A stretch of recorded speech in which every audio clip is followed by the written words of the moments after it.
time. Part of that shit that I was talking about is kind of how we ended up here, which is what YouTube did. YouTube creating fucking demons. Nobody's even real anymore. There's not a real person on this. Maybe Engin. Maybe you. This guy will loan out his wife for the right likes because he got 100,000 likes. Hey, you should have saw Rebecca fucking directed and produced that shit. Mate, can I just say, Rebecca, she is iron dick. Rebecca can pull some stuff together. Absolute editing, filming, producing. She's got it nailed on. Absolutely nailed on. That's what it is, right?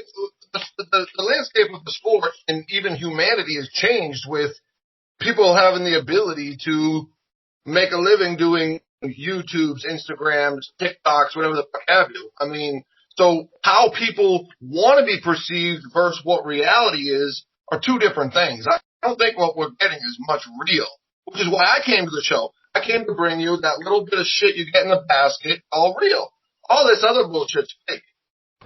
Hey, Rob, wait a minute, mate. Spotted a technical gremlin. What the fuck happened? You still got the Christmas day. What the fuck did Rob just say? Because all you motherfuckers are doing things for YouTube and social medias and all that bullshit to extend your life. But when you have a real conversation about real things, none of it's really fucking real. You guys are all just trying to further yourselves or build your careers. It's not a real fucking talk. Yeah, pretty much. Yeah. Doing that. Well, I'm glad. Fair assessment. Extremely fair assessment. It is very fair, Rob. I'm not going to lie. Do you have any techniques on how I could go further, faster? Yeah, because are you just going to make fun of me for mini donuts? I can teach you how to make mini donuts and mate, do I look like I need a mini donut? Cotton candy, you'd be shocked. Mate, I don't need I didn't say eat them. I said sell them. Engin doesn't need mini. Me and Engin have neck tits. We don't need donuts. Sell them. Listen, the best drug dealers don't do their own drugs, motherfucker.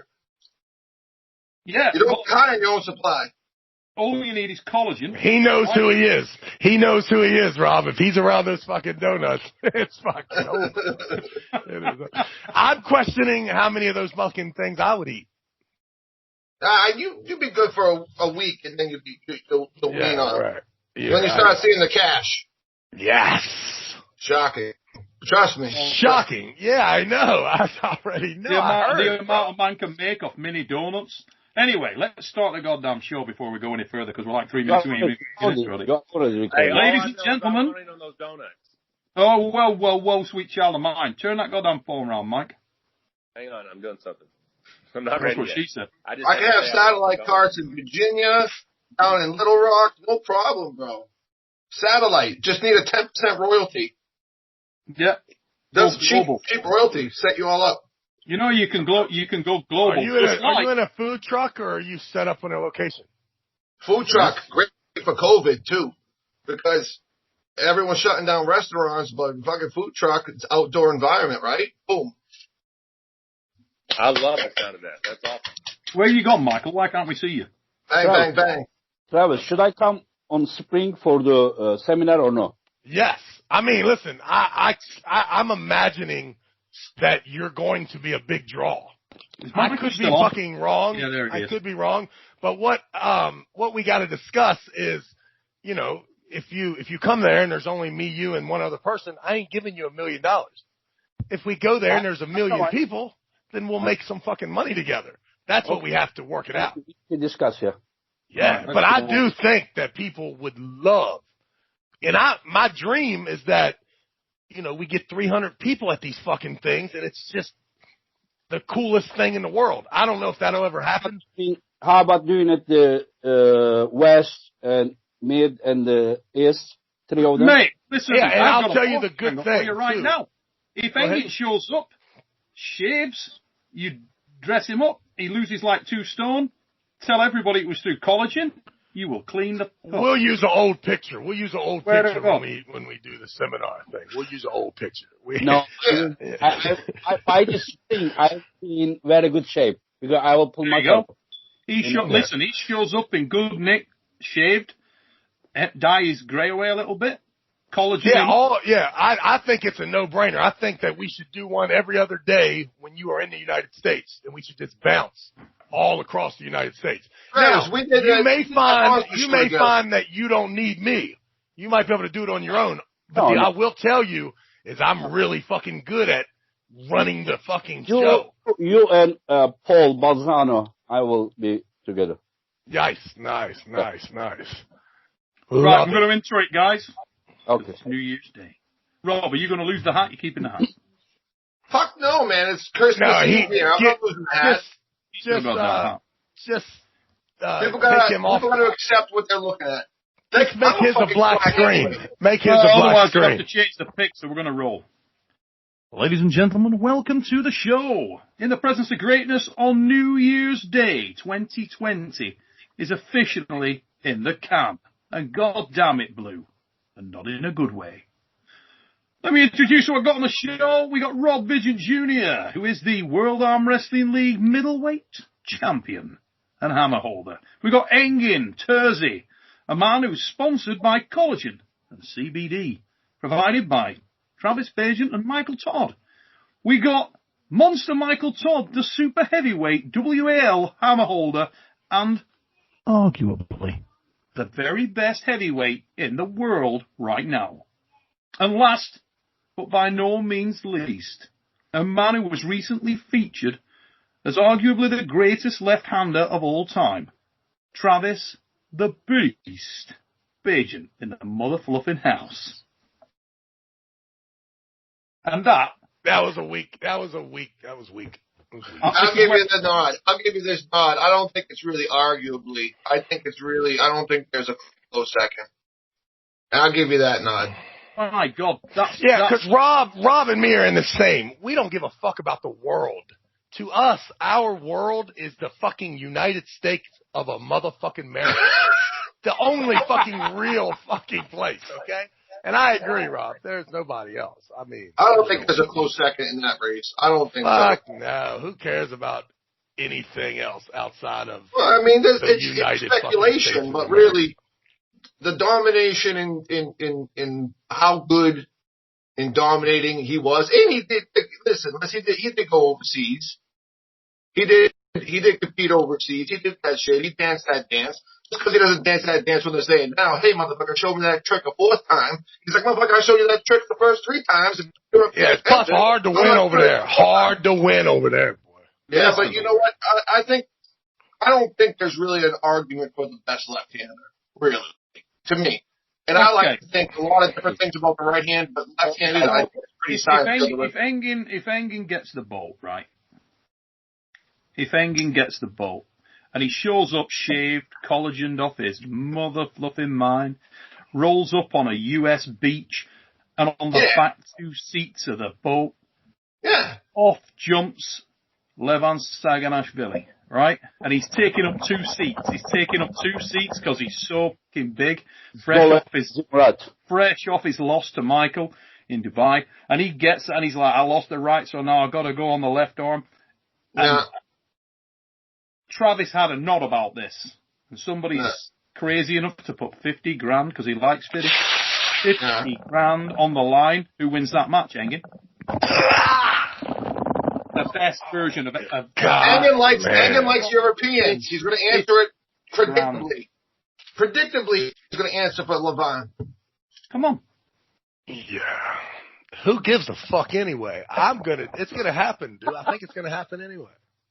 Well, it might happen. If Michael gets his wish when he gets out to Dubai and he ends up pulling Levan, then surely if you're doing it on the right arm, got to do it on the left arm. Natural progression and all that. Man, I don't know. He looks pretty good, man. He looks pretty big. Oh, he's pretty big. Pretty big. He can't get bigger. You wouldn't want him to. You want him to get bigger. He'll choke on himself. He's huge. The guy will apnea out. Is he good left-handed? Is that his thing? Is he left-handed? He won more World Arm Wrestling titles on the left arm than the right, mate. Dominant. Well, but that means he could be winning on the. He could be an equal guy, but being the right-handed champion of the world is hard to do. Yes. it's easier to beat a left-handed champion, I would assume. So, you know, a lot of I don't think in times. the last 10, 15 years, I think they're about equal. I think everyone pulls ambidextrous.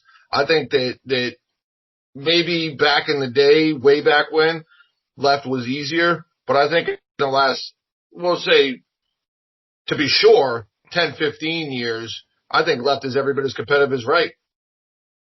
My opinion. I don't see any advantage for anyone. I'm not left-handed.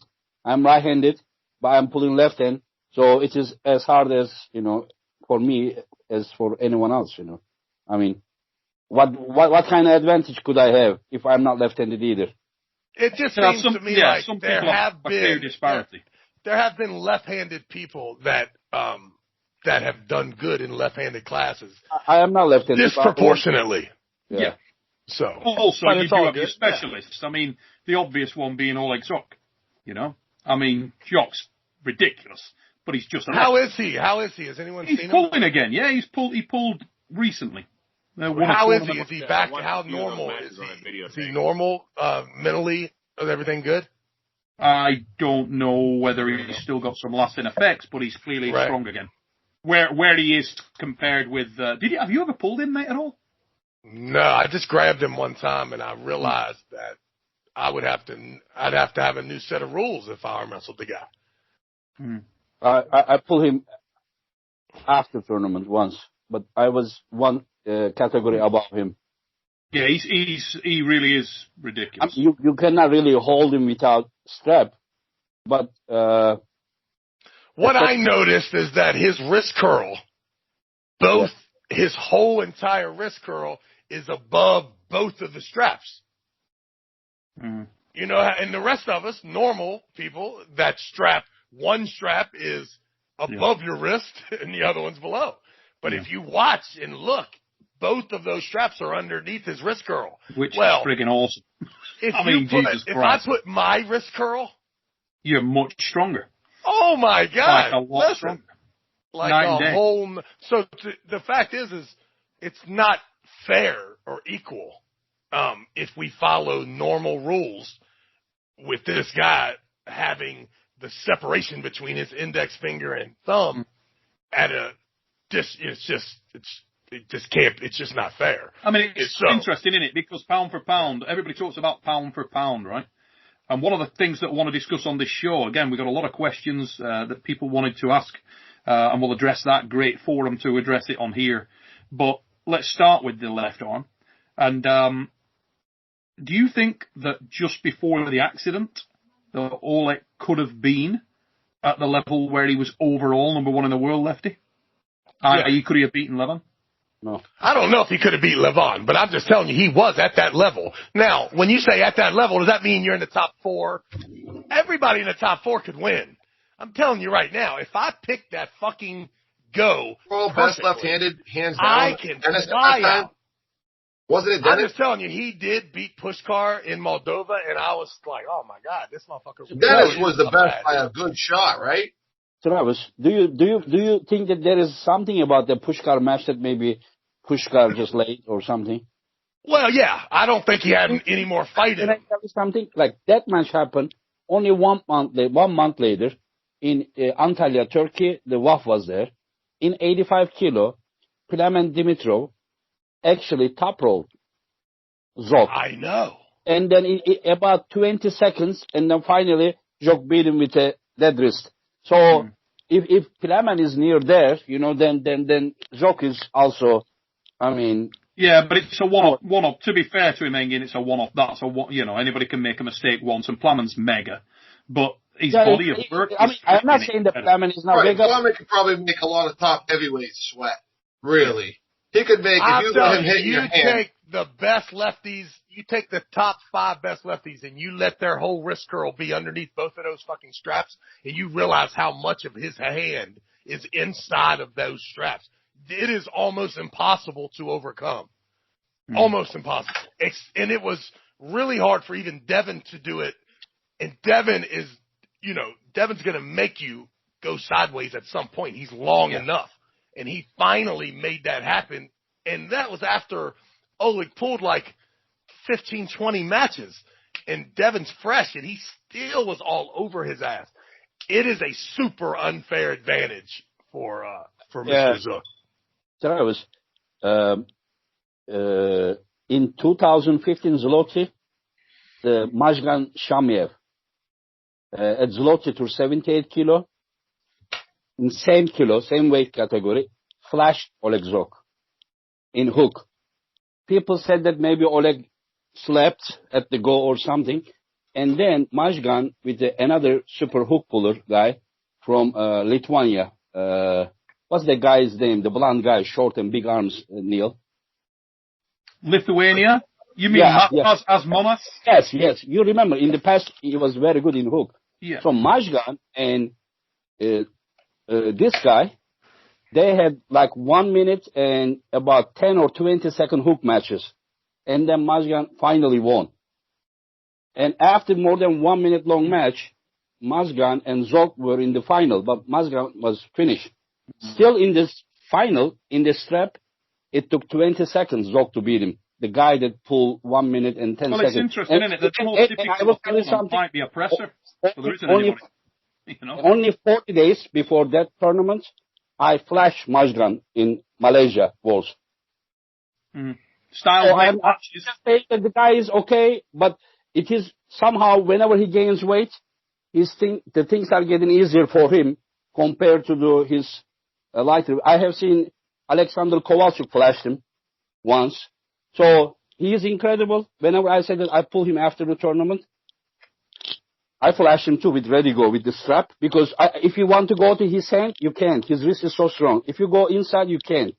But if you hold him and tight, and while he's he gets his power from his wrist curl.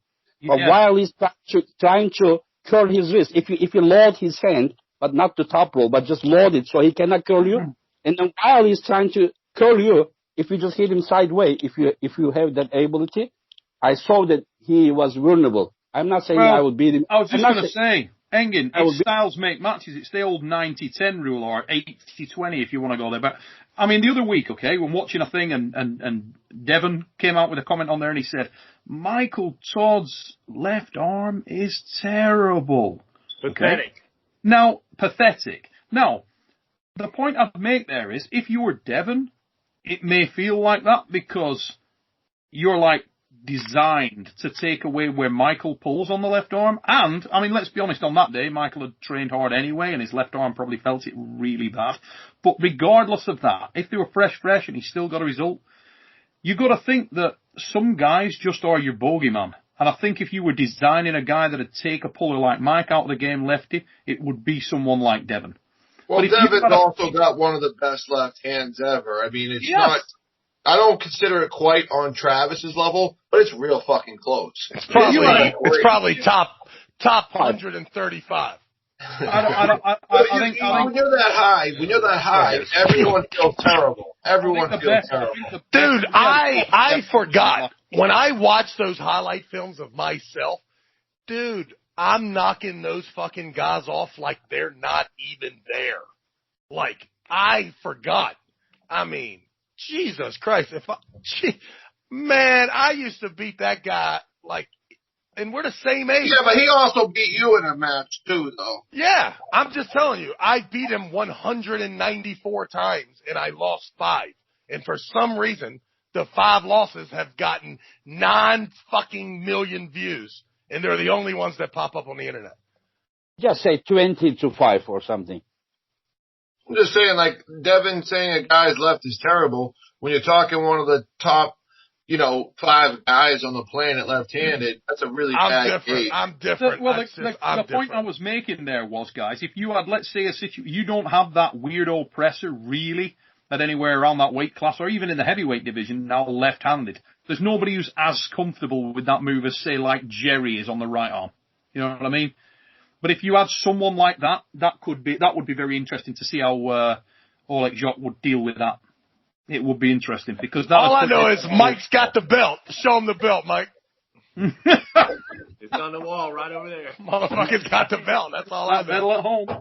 Listen, here's the question. Another question we got that I want to answer, and this plays right into Michael. Before you ask, Dennis, Levan, Travis, Pushkar, and Devon top 5. I don't say in order, but these are the top 5 best left-handers ever, in my opinion.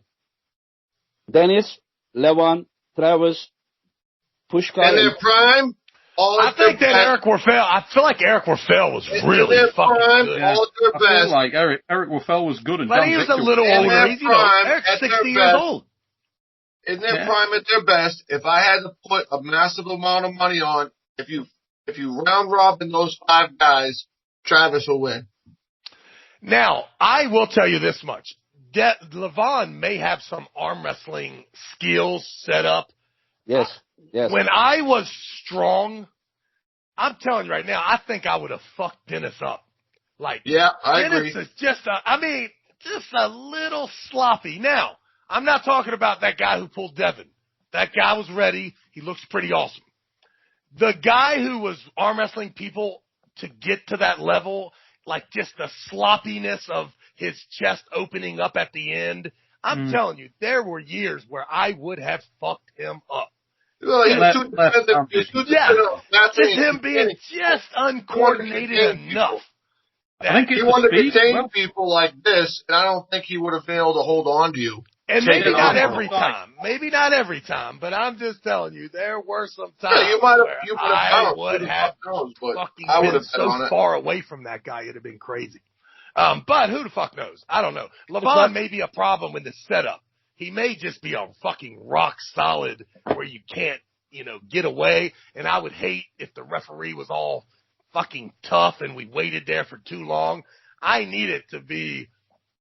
needs to be some fucking shit going on, some excitement. There needs to be some lights and noise and, ground. Yeah, that's exactly. Yeah. And it's okay. There are plenty of chances to fucking strike. Because all I need is that one. Like, I've seen Levon in that weird, and he kind of like has a seizure when you kind of get his hand a little bit. Right? And he's been berserking out, and it overwhelms the guy. Right? It's like, ready, go. You start to take it, and the motherfucker goes fucking psycho. It's alien territory for him, mate, because how many times is he going to work that? Who the hell is taking that dude's wrist? Yeah, exactly. Vitaly was this close. Yes. This close. They were flat. Yeah, and all he needed was for Levon to just cinch it in. That result was more skewed than it really was. People say he smoked that out, but really, Vitaly was like, whoever got that first match was getting the next 3. It's really close. Oh, no, Rob, I talked with Levon. I said, what happened first round? He said he wanted to go straight sideways, and he realized he loses his wrist, and then from there he went out. But if you look at it, when he started to go directly out, following rounds, it was easier and easier and easier. Of course, because as soon as somebody's wrist cracks, when I train with somebody or I see someone's wrist crack, I say, I have you today now. Even the match before with the little guy, there was just a couple moments where you were like, no, if that was Michael Todd, that motherfucker would have to be in a Michael Style is a problem. Michael Style over 6 rounds will beat Levon. I won't be shocked about it. Same as Pushkar. Levon might fuck him up, dude. He might fucking kill him in the first 4. He doesn't press. He doesn't press. He doesn't come inside. I think the worst thing for Michael is someone like Jerry, someone who will come in and throw their shoulder on it. I think Levon is going to find himself in such foreign water as soon as his wrist gets cracked. He's going to be all kinds of fucked up and weird. And even if he wins 1, by 2, 3, 4, 5, it's going to be so fucking predictable. It's going to be... Dude, that would be the greatest show if I can see it. It was just with Pushkar. Heather was reading to me the results of Michael pulled Pushkar over the thing, and she goes, fucking Pushkar's wrist is cracked. I said, he's going to win all the rounds from here on. It's over. It's fucking over. It's over. She's like, how do you know? I was like, I fucking know. It's over. It's over. And someone like those guys who are so used to domination that when they only know push and destroy, when they don't push and destroy, they don't know how to adapt to something new. He's going to fall on his own sword. So, Rob, there's a chance he's overwhelming. That he just fucking crushes this motherfucker. But if he doesn't, that's proper Russian marketing. Ooh, let's just listen to Michael's response, guys, on that. Let's just listen to Michael's response on that. No, I said it. I said that's how he beats me. If he beats me, he's going to overwhelm. It's not going to happen. Yeah. Now, Neil, that thought, Engin, 1 second. Okay? So this is the major question. This is going to probably piss a few people off or not. We'll see. Okay, this is from Raw Side. Okay? And he said, guys, for the next In the Presence of Greatness, we heard from John that he thought that the level at the absolute peak has not changed a great deal over the years, and yet many people believe that arm wrestling is at a level now that it's never been before. Please discuss with the guys if Michael, Todd, or Levan Saganashvili, whoever comes out victorious in that match, do they therefore, number one, are they then recognized universally as the very best arm wrestler in the world? 2, if it's true that current arm wrestling is the highest level it's ever been, does that guy then get recognition as the greatest arm wrestler who has ever lived? That's the question. Hell to the fucking no. That's the most ridiculous fucking thing ever. Right. Before we go there, in my opinion, Rob, you said that once a person loses the wrist, then he goes that way. But just remember that once the person loses the wrist, it's owned to the day. It's a tendon thing. It doesn't. If I take someone's wrist casually, I see it gets soft. That is not a muscle connection. Once that fucker's gone, I'm going to keep it for the day, put it in my pocket, carry it around like my prison mate. It's over. I own your wrist for the week. Rob, can I talk, please? Yes, you can talk all you want. I'm going to sit here and sip on my tasty Christmas beverage. Merry Christmas, Engin. I understand you, but I was going to talk. I just only mentioned what you said, and then rest again you start talking. I'm just saying that, remember that at the beginning of the match, Levan wanted to go sideways. He lost his wrist, and from there, he still was able to take Lalatin's wrist. Imagine that if he went directly outside. This is which he did after second round, second, third, fourth, fifth, sixth. So I'm just saying that I asked him personally. He wanted to go sideways to wrist control. He said he lost his wrist, and then he went out. So I'm just saying that if he didn't try that and went directly out, it would have been easier. But Engin, he has to be against Michael Todd. That mistake could have been a real fucking bad. I think that I agree about Michael Todd versus him.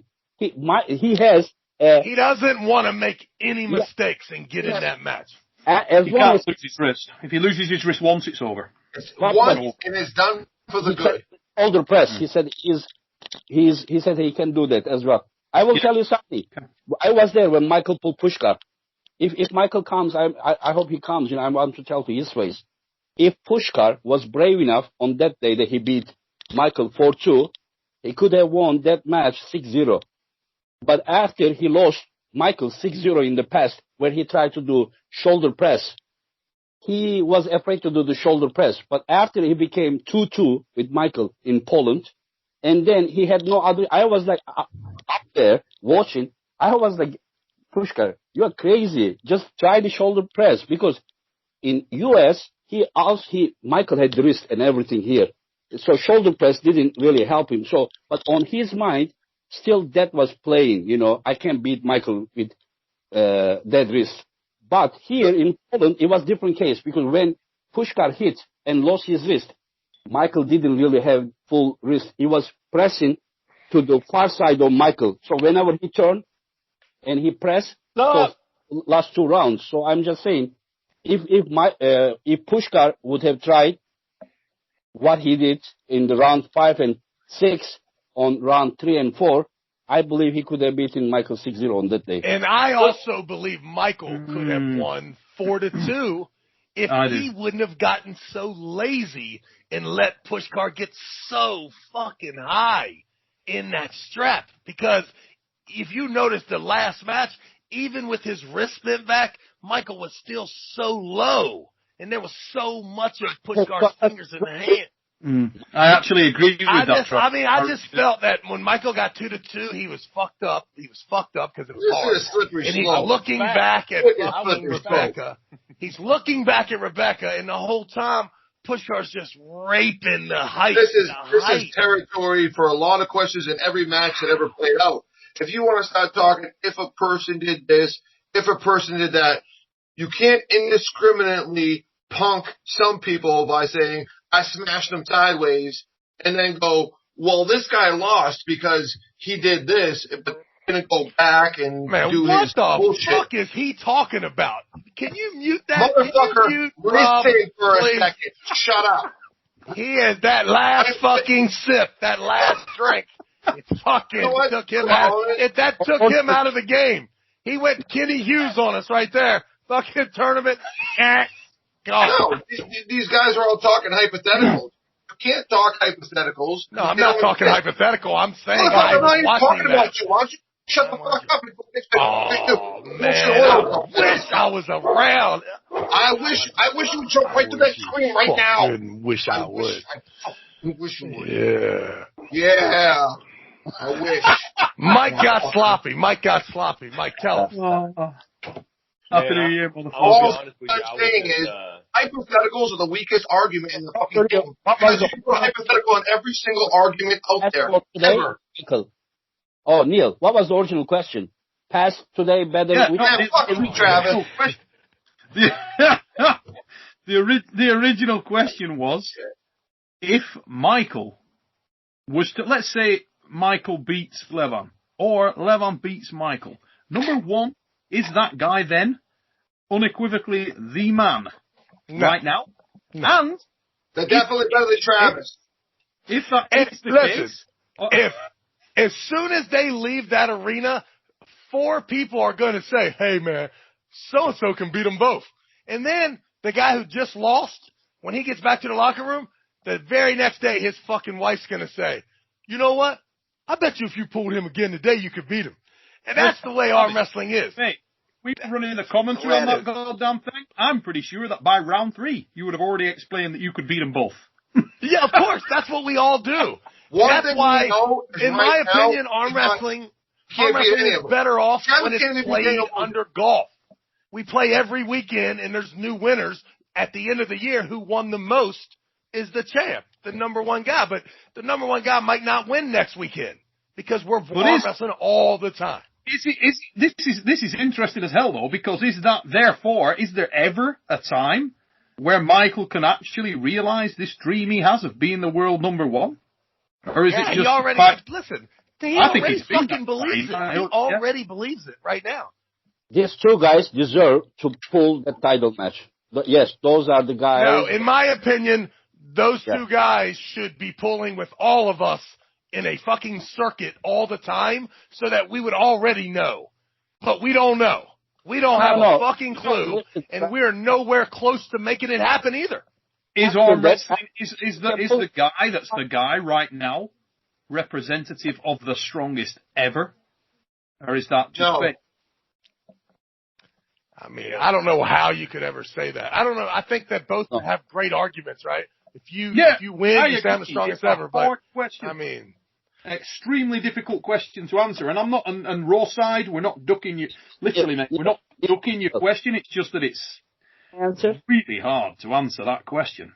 Genuinely, I think Richard Lucas, you picked up. There's no way of tracking it. It's just like Olympic records, but Olympic records have times or weights put to them. With this, there's no way of tracking that.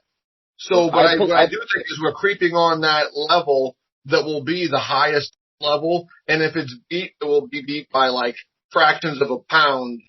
You know, like if John Brzezinski, when he was in that 2006 form, his version that was beat, it would only be beat, like if Levan's beating him or Saiplenkov would beat that level, it's not by 100 pounds, it's by like 2 pounds, 1 pound. You know, it's like, I think we've hit that level of maximum capacity. I'm telling you right now. There could be somebody that's like the old school high jump records that are still standing from the 70s and 80s. You know, you might get somebody that the old school 2006 John Brzezinski might have been way better than Saiplenkov ever was. Imagine if on John's way on 2006, he thought he was going to pull Levan. He might have been a better version than he even was. So we always have to know the level. Once you know the level, then we can get there, right? I think that's just the way it is. So we can't answer by just 1 person, 2 person, like examples. But I can tell you this. Past best guys are as good as today's minimum. But today, there are more favorite pullers. Like, I will tell you from the WAF experience. When we were pulling in 90s, you know that in every weight class, there was like 3, 4 very top guys, right, Neil? But when you come today, you see that up to 10 guys. But it doesn't mean that today's best is better than 90's best. But today, there are a lot the field's better. Deeper. The number is more. Number is more. Yeah, but the guys that are first, second, and third, the top guys in the world are still bad motherfuckers. I mean, let's say, for example, okay, you take John's example, okay, the one when we asked John, not this question, but a similar question, or the first part of this question, I should say. He said that he believed that if you took the very best version of Cleve Dean or of Richard Lupkus at their absolute peak, you could drop them in a field with anybody, and they were. I mean, he used the example of Dennis, and he said that Cleve was so big compared with Dennis, he would probably drown Dennis out, because he compared him. I think it was Bobby Hopkins. He said he was a similar type puller to Dennis, big, thick set, but he wasn't as massive. And he said the biggest issue you would have would be that Cleve was so enormous, he would probably drown him out. So it's a very, very, very hard one to answer. Yeah, to say the best ever in our sport is very hard to track. I don't think it's possible, really, when you look at it. Like, you can have people succession on runs, and you can name many greats, but like you said, Cleve Dean, Richard Lupkus, John in his day. I mean, how can you say that they've had better runs? Maybe they've been up against stiffer competition in their era than these other guys have. Can you say that Dennis in his prime was stronger than Richard Lupkus? How do you know? They'll never know. It's like comparing boxing matches. It's eras. Like, people had eras. There were guys that were in the Sugar Ray Leonard era that were top 3 that in a different era would have dominated for 10 years. Yeah. It's a very, and as I say, just to be clear, Raw side, we're not ducking your question, mate, just extremely difficult to answer with any degree of accuracy, and I think we're all on the same page that, yeah. They would be the best arm wrestler today. They would be the best arm wrestler of today. That's about it. Not tomorrow, not next month. It would be the best arm wrestler today. The gorilla in the mother fluffing house. There he is with his arms strapped up to shit. Rest that thing off, dude. Now then. Here's a really interesting question. ROX2 has asked us, and this is quite weird for me, and anybody feel free to jump down my throat at any point. Travis may do, I don't know, we'll see. But this question is, RX2, your question. We speak about John Brzenk being the greatest arm wrestler of all time, but pound for pound, is that true? I think, of course, me personally, John is pound for pound. John, what big, dude. I don't know whether you know. It's either me or John. One of them. Fucking toss it up, let it spin around. Whatever the fuck happens, happens. I get it. That's what the guy's asking. Yeah. That's what the fucking For guy. me, John Brzenk, pound for pound and overall, anywhere you want to cut it, was the man. Of course. End of. Done. It's not even. I mean, god damn, I've seen John Brzenk when he was 90 kilos, beating super heavyweight monsters that he had no right to beat. So for me, it's... On that, when we talk about the evolution of the sport, I think when he was doing that, there was a time that the sport was kind of evolved, and he was beating big guys in heavyweight classes, and some of them he was like beating Khaleds. Big, strong, capable guys, but they might not have been as good. There might have been 1 or 2 in there, but it wasn't the way the field is today. Like, if you took that same John Brzenk at 90 kilos and morphed him in a time machine to right now, and he would rape you. Heavyweight class, rape you. He'd be winning overall classes at 90 kilos. Man, he'd go up there and take all your fucking donuts right out of that fucking thing. You better just Daddy's home. Before I come down there to work fucking home. Thank you. John, fucking shut that shit. Get out of here with that. 1986 John Brzenk couldn't have won a a 90 kilogram Man, world. shut up. Neil, what was John's weight when he won Over the Top? Or late 80s? I think he was weighing like 87, 88 kilos. So what I'm just saying, fucking lightly, man. Videos with Richard Lucas. You're only a car ride away. He didn't pull Richard there until Richard was. No, I'm not saying that. There were videos after the late 80s. I think he was 195 pounds, maybe even 189 in 1986 during the Over the Top. Yeah. Talking about I don't think that he could have won a super heavyweight world. I don't think so. Richard Lucas, what he was Today. probably 90 kilo. Mate, I listen. John's done some stuff when he's been liked that he had no right to do. What's maximum weight? That was in an era when everyone else was. I say it like this: everyone looked unstoppable. Listen, there's contradicting evidence on whether you believe that Lucas was better than John at that time. Yes, I agree. I've seen Richard smash John. I've seen John win battles with Richard. But at the time when John got wins against Richard, he was 90 kilos, 85 kilos, not even close to the size of Richard. Yeah, listen, this is what I'm just saying, that just bring anyone 90 kilo today and put front of the Richard Lucas of late 80s. You run their ass over.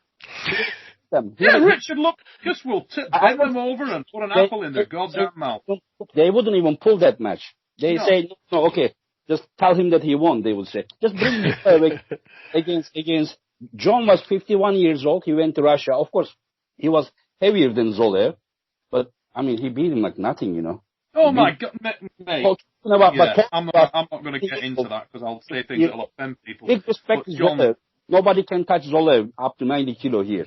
But I'm just saying that just to compare that or say that like John would come today and we don't know what he would do, you know, like late 80s John, 90 kilo. Today, I mean, he would kill everyone, you know. This is what kill him.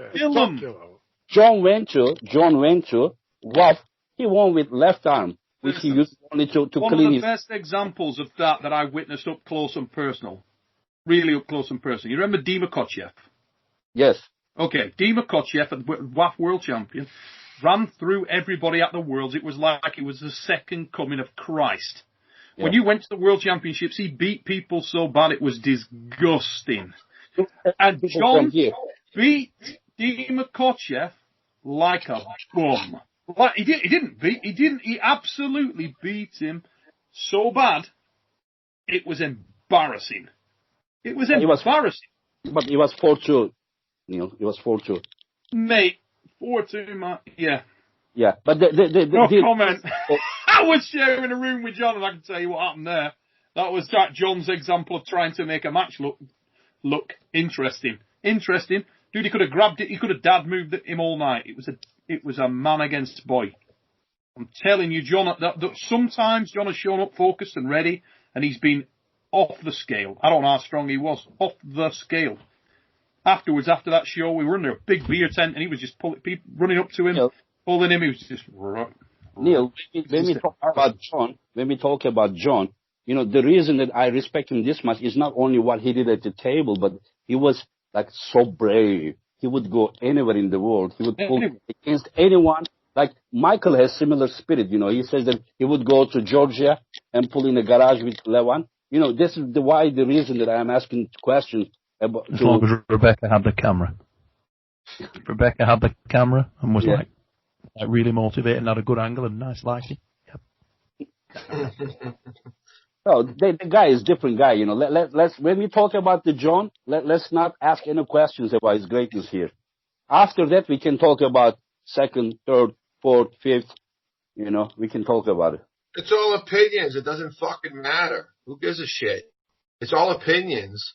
It's all different time frames. It'll never be settled. There could be somebody that got stuck in a tougher era that might have been number 2 best of all time because there was one motherfucker ahead of them, and then they're in a different era, and it looks like they're number 30. You know what I mean? It looks like shit. All I know is... You never know. It's hypothetical. We're all sitting here sharing opinions. I'd like to have seen someone like Johnny Walker. When the opinions are coming from the people who are experts, then it matters. What? I am just saying that when the 99% of the experts, they have the same opinion. That's not true. That's not true. Because I can tell you what, football is a game that they spend billions of dollars on. 2010s. If people knows this, all those times, and then they have an opinion, it matters. It's not the opinion of a. Again, let me give you a story about educated opinions. 202. Football, American football, they spend billions of dollars on. Tom Brady was overlooked in the draft all the way to the fucking end, and he was sat on a bench for season after season after season because he had no talent. Let me tell you what, after they had all the seasons went by and all the fucking experts said who had no talent, who became a GOAT? Yeah. We are all talking about. The experts were wrong.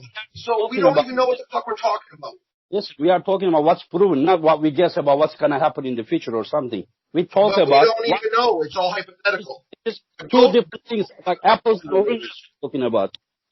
The goat is whoever. What a time to lose your signal. The goat's Travis. Travis is the goat. There you go. Yeah. I mean, he doesn't believe that. All I can say is, I kind of believe that. OBJ, your signal is so strong that you're blowing everybody off the call. Definitely believe it. Yeah. It's all hypothetical bullshit. Pound for pound, Sugar Ray Robinson was the best boxer ever. Prove me wrong. All jokes aside, Michael Todd, you gotta shut the fuck up, man. Every fucking time I come on here, you won't shut the fuck up. Never says a goddamn. Listen, you must be joking. I'm just sitting there listening to y'all that. Please say it. What do you think about all this, Michael? I fell asleep 3 times in this conversation. What the hell's So going on? fucking hang up. You're Michael. If I was falling asleep, I'd hang up. If you're We Michael, watched you're you. gonna We be just watched you fucking- fall asleep, Rob, while you were telling that last Motherfucker, story. you know the problem is I talk faster in my sleep than you do when you're awake, so you better step your game up, motherfucker. Michael, your opinion. just crush your dream. You better step your game up there, sleepy boy. What'd you say, Neil? Say, Mike, he just crushed your dream. I just got a package in the mail. Just got a Question package. survivor. This shit's going sideways. I ain't got time for this shit. No, Rob was talking. Rob, All right, hey guys, I got a house full of folks. I got to roll. Michael, you go and get take care of those clients, brother. Okay, guys, y'all be They good. fly over to Dubai. Happy New Year's, everybody. Even Happy Rob, New Year, even mean ass gents. Rob that's mean to me for some reason. How the fuck am I mean to you? I'm not mean to you. I was falling asleep at every else's shit. Rob was very entertaining. Rob was pretty good there. See you Thank you, guys. Michael. Safe trip. When it's a Dubai, mate, buddy. get that garage match lined up.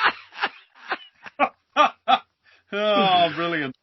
Mate, Rob, you realised you just scared Mike off, mate. You crushed his dream there. What the fuck did I do? I think he was banking on being recognised as, like, undeniably world number one. Right. Well, you can for the day. No, but it's like what we talked about. You can for the day. But the problem is the level is not so far apart. It's so close that person might change tomorrow. There is no undeniable. It's here you are today, but tomorrow that shit might change. It's like, okay, you can't be the greatest of all time. No one's going to get the GOAT. No one's going to get that title, in my opinion. The GOAT, the greatest, the strongest that ever lived. I mean, fuck off. That's just all bullshit. I mean, to me, you might get fanboys and people online and YouTube clickers and subscribers and bullshit that will believe otherwise. But if you're asking me, don't expect me to say anything but the truth. Santa's bringing fucking truth for you motherfuckers. Truth in your stocking. Mate. Father Truthmas. Father Truthmas. There he is. Yeah. Father Truthmas in a motherfucking house. I wasn't trying to upset nobody. I'm just saying, if you ask me, like, am I going to be the greatest ever if I beat X and I say no? Don't ask me that. Ask me no questions. I will tell you no lies. It's an interesting one, isn't it? Because Michael Todd's style is so unorthodox and awkward. He's going to win that match. He's going to beat Levon. He will beat Levon. Engin, who've you got? Michael or Levon? It depends on the shape that they will show up, but looks like, I mean, I believe that Michael is going to stop Levon, and Levan will not go anymore after a point. And if he has the ability of the dead wrist shoulder press to the far side of Michael's hand, I think he will press him. But if he doesn't know how to do the transition, then I believe it's my opinion, Rob. And then Levan is gonna win. If he knows how to, he's gonna win. If he doesn't know what to do after he's stopped, then he will lose. Yeah, I agree with what Travis and Rob said earlier on, in that it's all about that strength level, comparative level. If Levan is just a different level of power, then he's got it. But he would need to be, because if you sacrifice your wrist against a really good King's mover who's got the transitions and got the movement, it's a horrible place to be. And I think the thing is, it's not something you can train for, and nobody does train for that. You know, you can't train for a King's mover. You can't train for somebody who's going to put that level of fatigue on your arm. It's just a horrible place. So he's got to finish him quick. If the match stops, if it stops once, it's over. Yeah, that guy Gasparini knew how to deal with it. Trubin knew how to deal with it. You know, people knows how to deal with it, and Devon has done before as well. Yeah, it'll be interesting. Different animal.